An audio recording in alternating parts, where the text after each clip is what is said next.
Good afternoon. Welcome to the Citizens Lunch and Learn. Today is April the 20th on Thursday, and we are zooming from sunny Virginia Beach.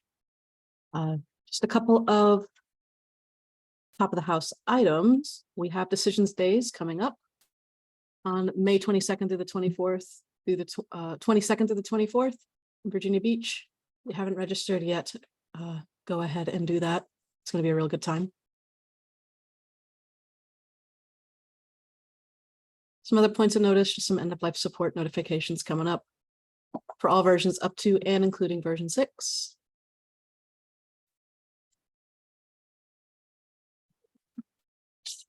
And if you want to see what we have coming up in future versions, we have a product roadmap bi-weekly meeting.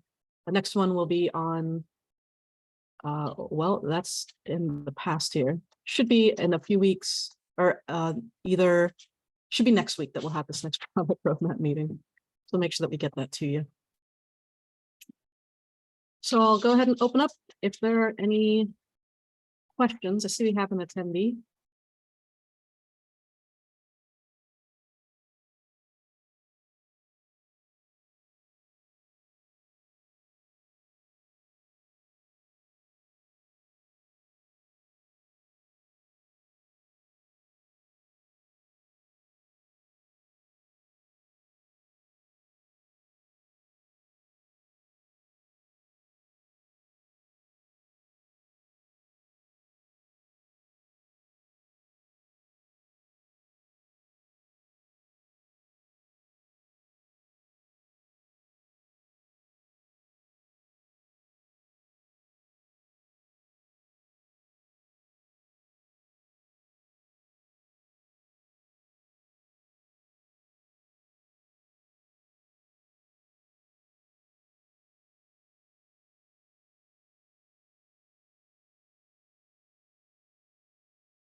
Any questions we can answer?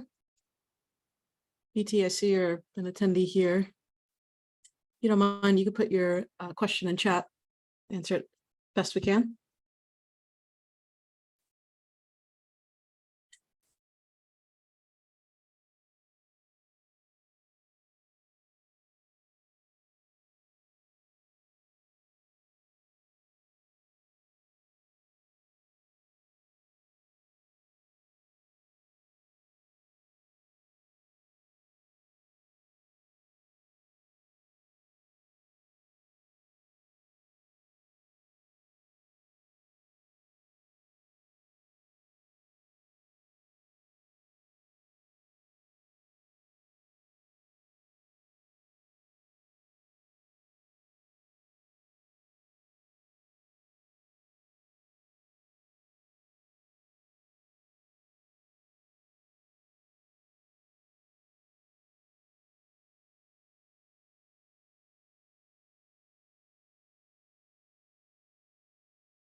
All right, in the meantime, just showing a few things that we've been working on, just so we have some content to review. I have Mark on the panelists, or actually as an attendee with me. Roman, can we promote Mark to a panelist? He's also a decision night here. And me and Mark were actually working on trying to be able to grab a, thank you, trying to grab a photo URL from an uploaded file in a form. So if we maybe needed to pass in that URL to some kind of screen scraping software, how we could do that. So we were chipping away at it a bit this morning, but I thought it would be pretty neat to show on Lunch and Learn, especially if it's being recorded. How's it going, Mark? I feel like we're on a radio show. Uh, I need a soundboard. How are you? So good. So good. Good. You should have privileges to do any screen sharing. So if you want to take it away, and I'll keep an eye on chat and anything anybody comes in. If you want to go to that build or a piece of that build. Sure. I did close it, but give me a hot second.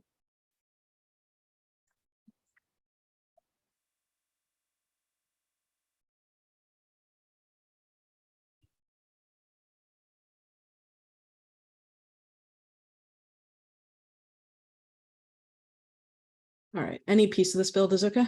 Or specifically that flow that we were in? That main flow. Okay. Sounds good. Can I kick you out of here? Yeah, I probably just didn't close. I just closed the tab. No worries. Not the session. So for context, this is the form here in this flow that we're accepting some kind of supported file from. And this call later is where we need that URL. And right now it's being mapped as a constant value, but we're trying to get it to, we're trying to generate a URL in order to pass in like a select from flow value. Yeah. Go ahead and edit that form. Just edit this one. Yeah.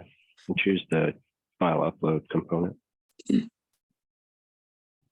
And change the output type from file data to file reference. And save it. And now you have a file URL attribute. That's all it took, huh?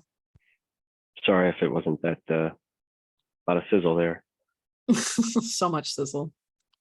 Well, let's look and see, because you said, so now if I wanted to select that, where is it? Upload supporting files as file reference. Look at that. I mean, you couldn't have stretched that out like. I couldn't. Sorry. I was too excited to get right to the punch. It was, this is very exciting. I'm glad it was something really simple.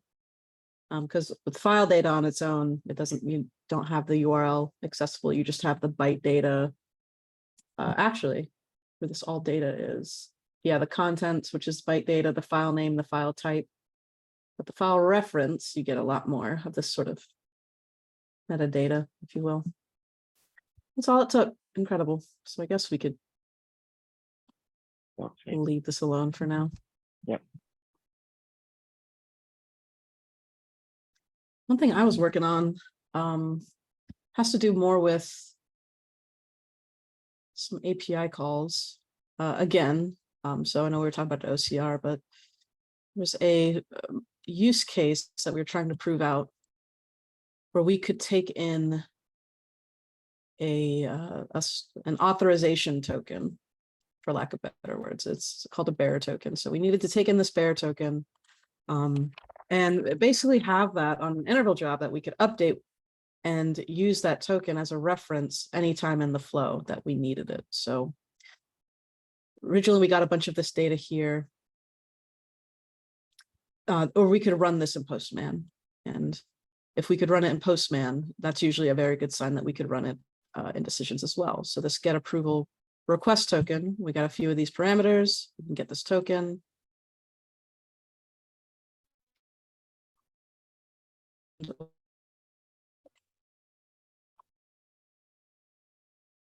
Environment under the OAuth settings.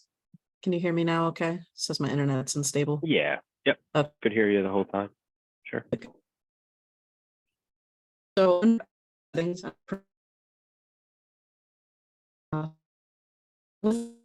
prevention provide and grab the tool. Bit here is that what particular call is that for authentication?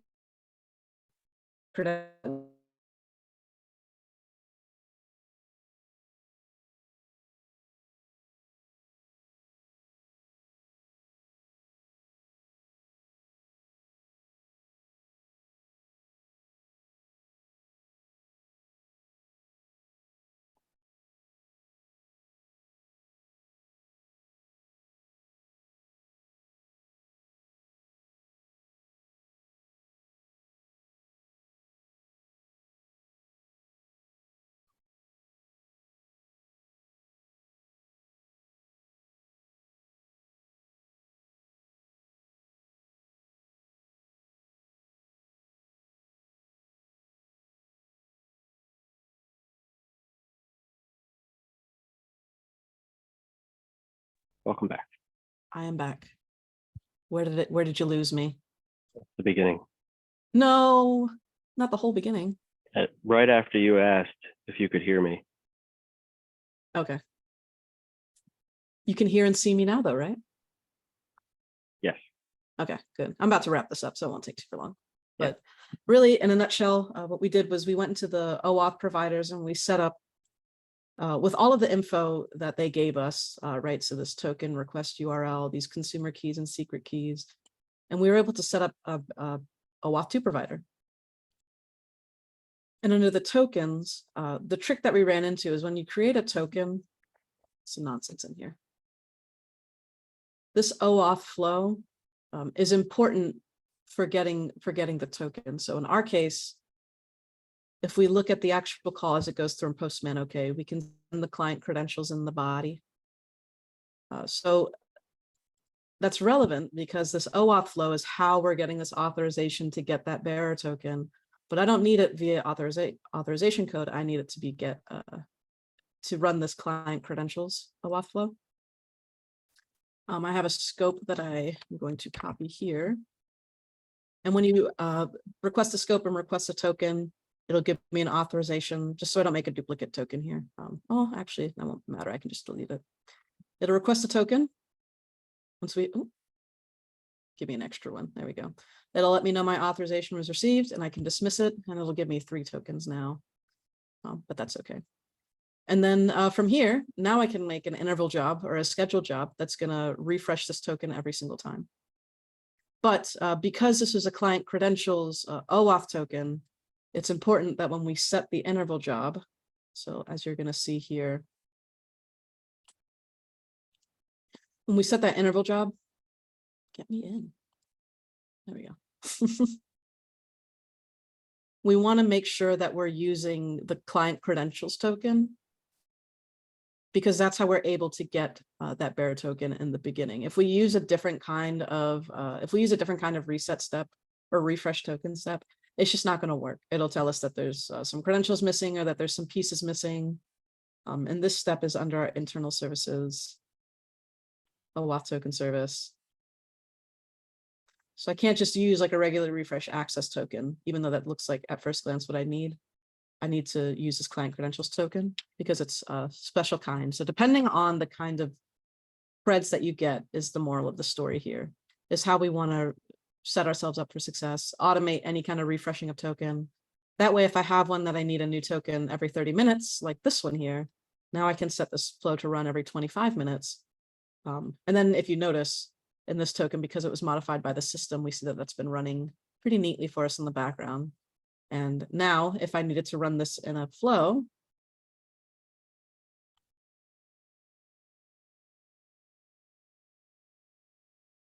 we got there eventually.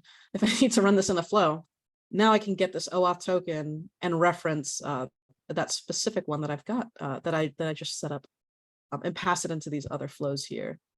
So now if this needs some kind of authorization header, I can get that bearer token and use it every single time.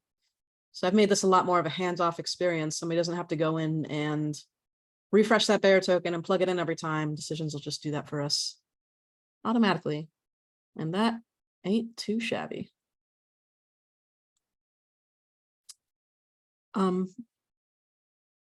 We're at 12:17. I don't have any questions for us in chat. Nobody else has joined in. But if nobody has any questions, we can go ahead and close it down for the day. Call this a win. Oh, why not get token only when you need? I suppose you could. I mean, you could. It just depends on how long the token remains accessible. If it's only for the session, then I would want to grab it every time that I need it. But in this case, the same token will work for all of these calls for 30 minutes. So if I can just have a scheduled job that'll run that every 30 minutes and I can just grab that token whenever I need it, it just saves me some extra work.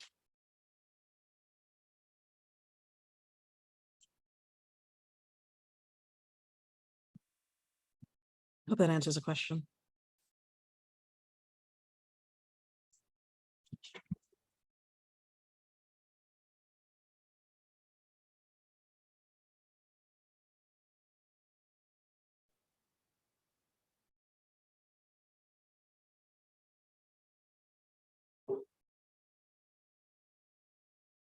All right, everybody.